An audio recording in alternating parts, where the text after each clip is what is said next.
La parole est à vous. Exprimez-vous en direct sur des sujets d'actualité ou d'intérêt commun.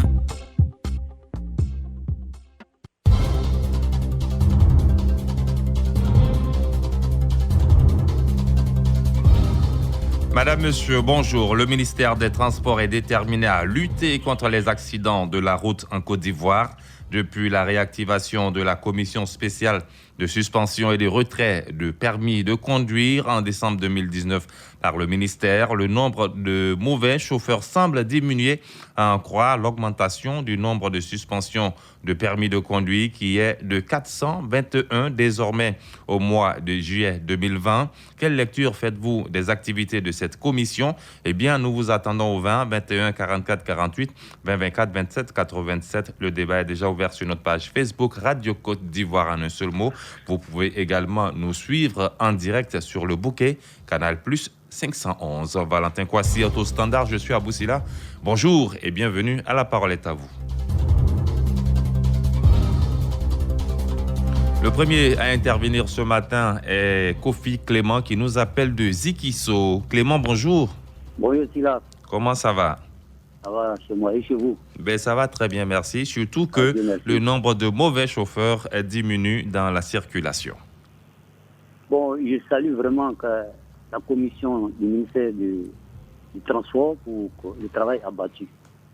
Parce que je pense qu'aujourd'hui, il y a des chauffeurs, quand ils sortent de l'école, de l'auto-école, ils ne mettent plus la pratique qui a été enseignée. C'est-à-dire l'enseignement n'est plus pratiqué. Et ils font de leur volonté. Vraiment, je l'encourage et je demande au ministère de continuer dans cette œuvre pour éviter vraiment, pour annuler des accidents qui ne doivent pas arriver. Parce qu'il y a des chauffeurs, il y a d'autres mecs qui n'ont pas l'âge de conduire, mais ils ont le permis. Donc vraiment, je salue cette... Ils conduisent ou bien ils ont le permis? Parce qu'il y en a qui conduisent, mais ils n'ont pas le permis. Ils n'ont pas l'âge, mais ils ont le permis. Il y a des gens qui n'ont pas l'âge, qui ont le permis, qui conduisent. Ça, c'est à vérifier. Je peux dire que oui, il y a beaucoup qui conduisent sans le permis. Oui. D'accord. Merci beaucoup, Kofi Clément, qui nous appelait de Zikiso. On va à Sanguiné. Konambro, bonjour à vous. Oui, bonjour, M. Aboussila. Comment vous allez? Oui, par la grâce de Dieu, ça va. On vous écoute, Brokono.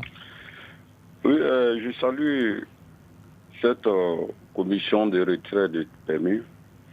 Mais ce que je voulais ajouter, c'est que l'accent doit être mis sur les auto-écoles.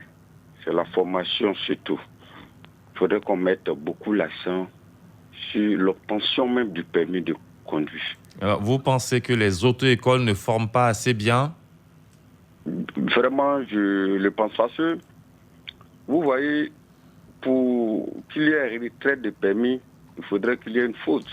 Mais il arrive très souvent que 90% de ces chauffeurs de transport en commun font fi de ce qu'on dit dans les auto-écoles.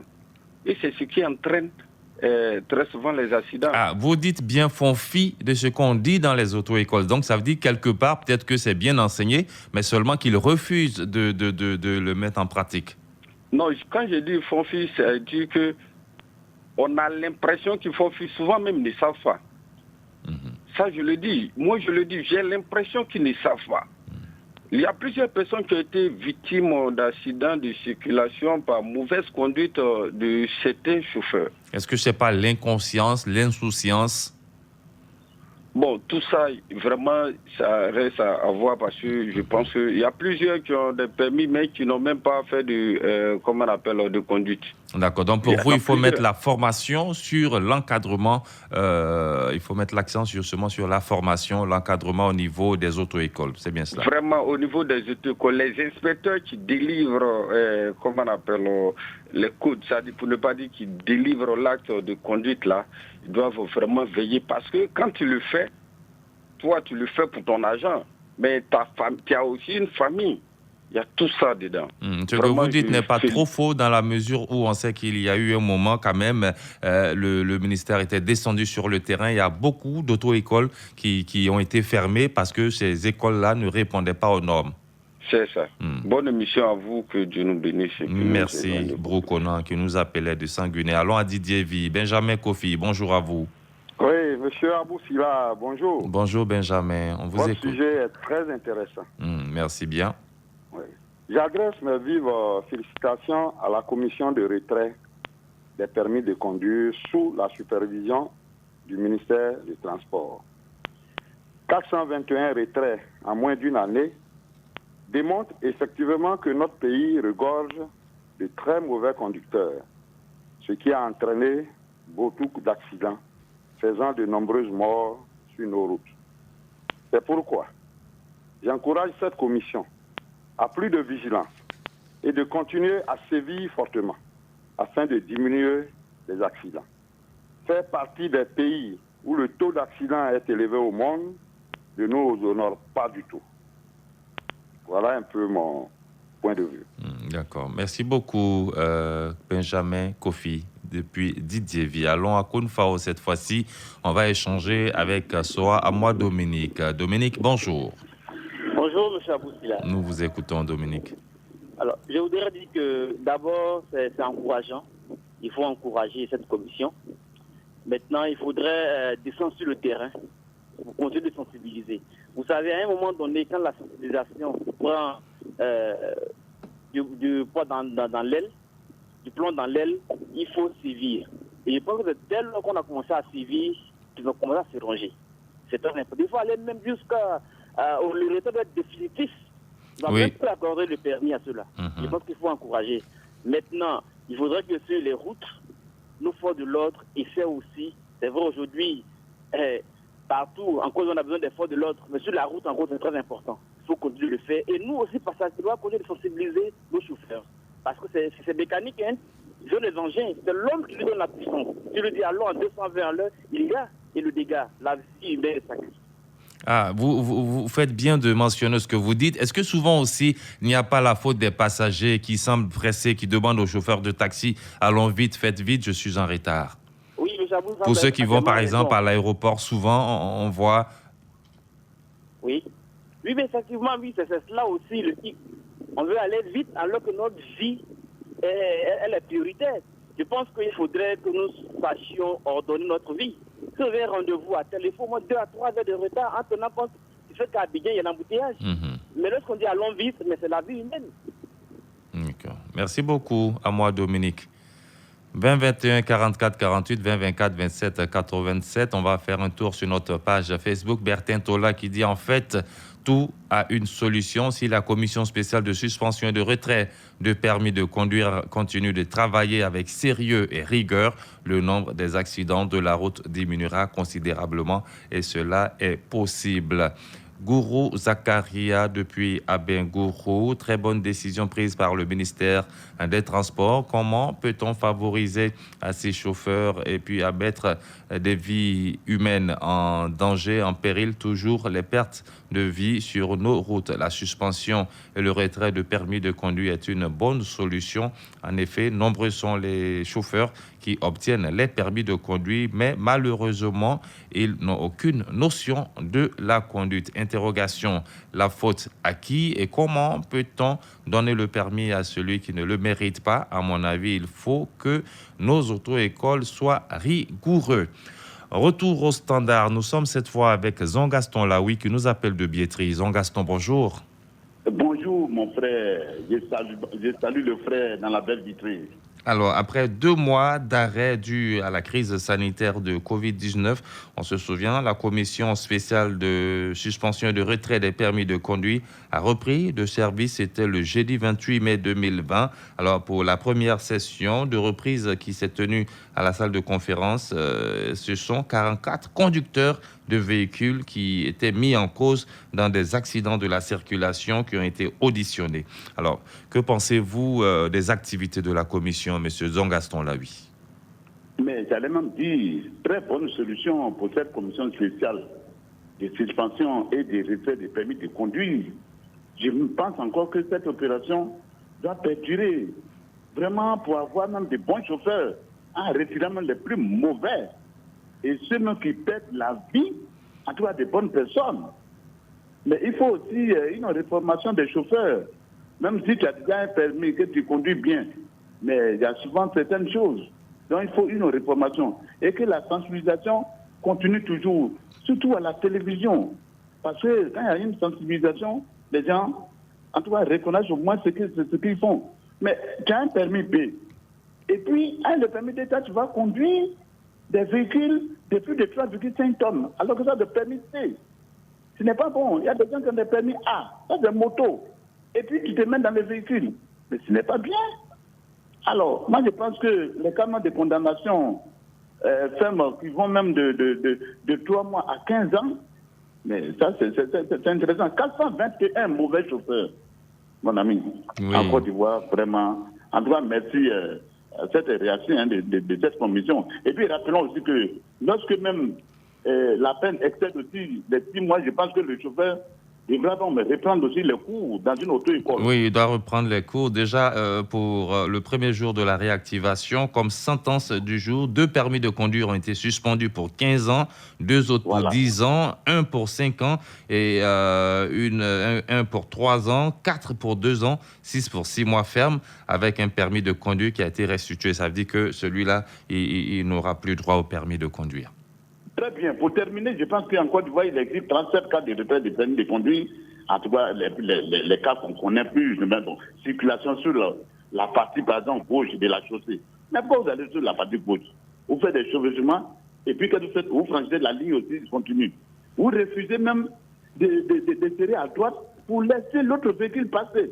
Ça, c'est grave. Beaucoup d'indiscipline sur nos routes. Merci beaucoup. Que ces gens-là continuent. En tout cas, on les soutient. Merci beaucoup, Jean-Gaston. Là, oui, on va à Dieu Kwaku. Alexis, bonjour à vous. Bonjour, monsieur. Vous êtes en direct, Alexis. On vous écoute. Je vois bien que les chauffeurs, là, quand ils sortent de l'auto-école, ils ne respectent plus les codes de la route. C'est ça qui provoque beaucoup d'accidents dans la circulation. Donc, il faudrait respecter les codes de la route. Et il faut rouler comment il faudrait pas rouler en désordre. Il faut rouler avec le cerveau. Il faut travailler avec le cerveau. Mais quand ils sortent de l'école, là, ils font de n'importe quoi. Ils ne savent pas ce qu'ils sont en train de faire. Donc, vraiment, quand c'est comme ça, si l'État voit ça et puis il retire ces permis-là, on les met en foyer. Donc, moi, je vois que c'est très bien. Mais il y en a qui pensent qu'on doit revoir un peu la formation au niveau des auto-écoles, Alexis. Oui, ça c'est normal parce qu'il y a des gens qui ne font pas leur travail. On donne les permis là parce qu'il faut donner. Il y a des gens qui ne font pas l'auto-école. L'auto-école là, il faut rentrer là-bas. Alors qu'il faut passer absolument par là pour obtenir le permis de conduire. Merci Alexis. 20 21 44 48 20 24 27 87. Nous avons Orso Emmanuel qui nous appelle de Trècheville. Orso, bonjour. Bonjour, M. Aboussila. Alors, Orso, au cours des travaux de la commission, chacun des chauffeurs est appelé à relater les circonstances de l'accident qui l'incriminent avant de répondre aux questions des membres de la commission. Et je vous assure, c'est une commission qui est corsée. Elle est composée essentiellement de fonctionnaires du ministère des Transports, du parquet, de la police, de la gendarmerie nationale et des représentants des transporteurs et même des conducteurs. Orso, on vous écoute. En effet, moi je crois que c'est une commission à encourager et nous avons de très bons résultats parce que quand même, je pense qu'à Boussila, entre même vous et moi, je sais que nous avons commis des bêtises quand on était plus jeunes parce que moi j'ai appris à conduire en volant les voitures à la maison, c'est-à-dire qu'on était jeunes, mais écoutez, on voulait apprendre à conduire comme ça. Oui. Et puis sans être passé par l'auto-école et voilà. Sans avoir de permis. Et effectivement, on a fait ces bêtises-là et si on avait fait un accident, on avait tué les gens. C'était une bêtise. Bon, donc moi je pense que nous autres avons eu la chance d'avoir le permis en Europe. Je pense que si on veut conduire à Abidjan ici, on ne va même pas faire un mètre. Parce que tout le monde conduit mal. Donc il faut que la commission... On a l'impression que tout le monde est pressé à Abidjan. Oui, on est finalement. Mais à Boussila, moi je pense qu'en Côte d'Ivoire ici, il y a des heures où je ne m'arrête jamais à aucun feu. C'est-à-dire, il y a des quartiers comme à Bobo, à Trècheville, où j'habite d'ailleurs. Il y a des quartiers où je ne m'arrête pas à 22 heures. Pourquoi? Parce qu'on a peur de certaines agressions au feu rouge, dans les carrefours. Voyez-vous, donc il y a un phénomène de société qui nous font... Oui, mais même si vous ne vous arrêtez pas pendant longtemps, vous marquez un arrêt quand même avant de traverser cette intersection. Juste un peu, en étant vigilant, en fermant les vitres, mais on a peur quand même parce qu'on dit que les dangers peuvent se prendre à n'importe quel niveau. Donc c'est pour ça que parfois on fait des bêtises, mais ce n'est pas bien, je n'encourage pas. Oui, parce que ça peut créer des désagréments et puis, bonjour, attention, les dégâts. On a eu des décès à Makou, de Grand Carrefour, on a perdu des artistes comme ça, et on a perdu des jeunes qui ont voulu traverser la route, on a fait des bêtises. Donc moi, c'est pas conseillé, mais on a peur parfois dans des agissements, c'est pas bien. Donc la commission n'a qu'à être très vigilante. Si elle tombe sur moi, on m'a pris, et puis écoute, je vais payer le prix. Effectivement. Donc moi, je pense que c'est un bon travail. Et finalement, d'autres ont parlé de l'auto-école. Il y a toutes les possibilités. Les auto-écoles et les gens qui ont le permis à la maison, on envoie tout ça. Mais même quand on envoie le permis à la maison comme ça, il faut toujours prendre des cours de conduite et puis se conformer aux règles de la conduite. Il faut prendre conscience surtout parce que vous mettez la vie des autres en danger, mais si cela ne vous dit rien, il y a la vôtre même qui est en danger. Oui, effectivement. Voilà, un accident, comme le nom l'indique, c'est un accident. Vous pouvez en mourir vous-même, c'est-à-dire celui qui fait la mauvaise conduite. Ouais, c'est vrai que généralement, dans la plupart des cas... Il y a une famille qui a été décimée comme ça parce que le jeune homme conduisait sans permis. Oui, et puis sous effet... Tout le monde est dans les problèmes. Le gouvernement ne sait pas quoi dire. Les parents, l'accidenté même ne sait pas quoi dire. On a perdu un artiste qui conduisait une moto, qui allait mourir comme ça bêtement. Il a perdu sa vie. On a pleuré, le pays a pleuré comme ça. Donc il faut éviter ces genres de comportements. Donc il faut que la commission continue son travail, d'être vigilant, de nous appréhender et qu'on a s'expliquer. C'est normal et ça c'est bien. Et cette fois-ci c'est bien, on peut dire que c'est bien. Ce n'est pas pour faire des éloges à quelqu'un, mais moi je pense que quand les gens travaillent bien, il faut leur dire de continuer, même si nous on a pris qu'on nous applique les mesures. Ok.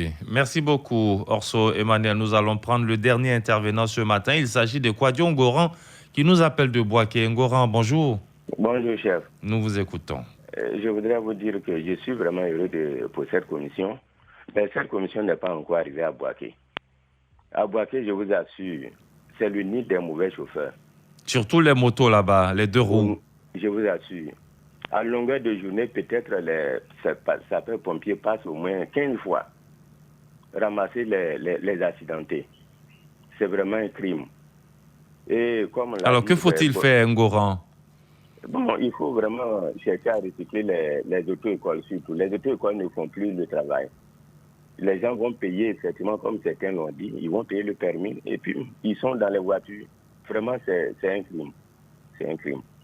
Il faut vraiment revoir, contrôler même les auto-écoles, comment les gens ont les permis. Vraiment, c'est dur. C'est dur, surtout à Boaké. Merci. Nous avons des problèmes ici. D'accord. Merci beaucoup, Ngoran Kwadjo. Et c'est avec vous qu'on termine. La parole est à vous aujourd'hui. La semaine prochaine, lundi, mardi, vous serez en compagnie de Adama Bakayoko. Mercredi, Jérôme Kouakou. Jeudi, vendredi, je serai dès votre même heure, 6h30 sur Radio Côte d'Ivoire.